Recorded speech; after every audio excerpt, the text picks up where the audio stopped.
Hello, cinema lovers. Welcome back to Rogue Cinema. Since DreamWorks Pictures sold the rights of Gladiator to Paramount Pictures in 2006, this has been one of the most anticipated sequels considering the unquestionable legacy and fan following of 2000 blockbuster. After Alien Covenant in 2017, Gladiator had been the most exciting project of Ridley Scott. The movie is released in many overseas markets this week. Let's find out the vital overview. Direction.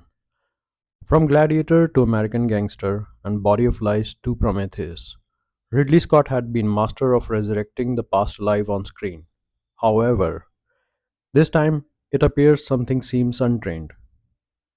The times of 16 to 20 years after the main event lack the vigorous of first part mostly. Few scenes will make you really nervous like a small combat during the party and second arena fight. However, major moments aren't projected that well, like the first Battle of Sea in the opening sequence and the shark combat scene in the arena. In many scenes, actors look not only tired, but fail to show zeal in provoking dialogues too. Acting. Acting is another major department where plenty of times actor appears sluggish. Pedro Pascal was evident in position to show lethargic in battle scenes due to his mental state of affairs in movie. However, his enthusiasm wasn't on par even in scenes where he expressed his desire for rebel. Both Joseph Quinn and Fred Hechinger after a couple of scenes appear more of like clowns rather than any sort of rulers. Their background story was also noticeably missing.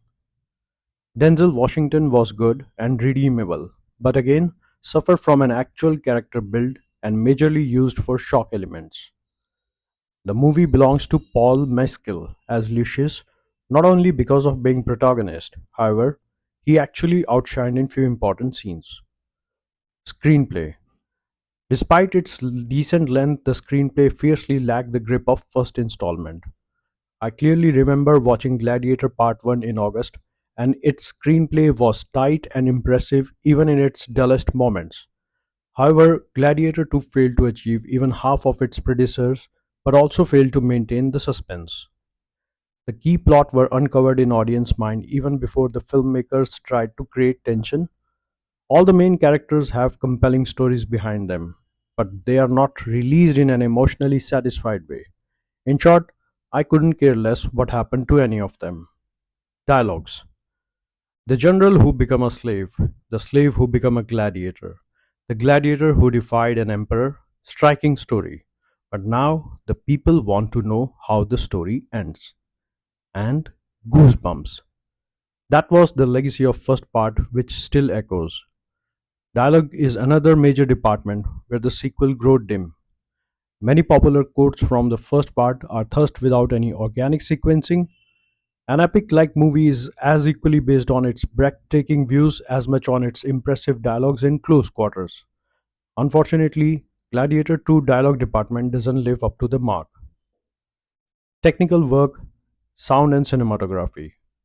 Gladiator 2 has one of the most incredible cinematography of 2024, and that's the only promising department for Oscar 2025 in my opinion. The movie completely justified the change in overpopulated Rome in 16 years. However, the sound design of Gladiator 2 failed to make any impression. Some important scenes have unnecessary background music. However, some scenes which could have used some emotional depth had been robbed of any tune. Overall, Ridley Scott may not be able to lift Gladiator 2 out of the shadow of its legendary predecessor, but on technical lens and acting department, it is a decent experience. The talents that have been assembled to achieve an epic are worthy of Olympus. Overall, we give 58% to Gladiator 2 and wish good luck to Paul Mescal for future endeavors. If you haven't subscribed the channel yet, you are probably never going to listen us again. If you are, then you are welcome to the Rogue Cinema family. See you soon.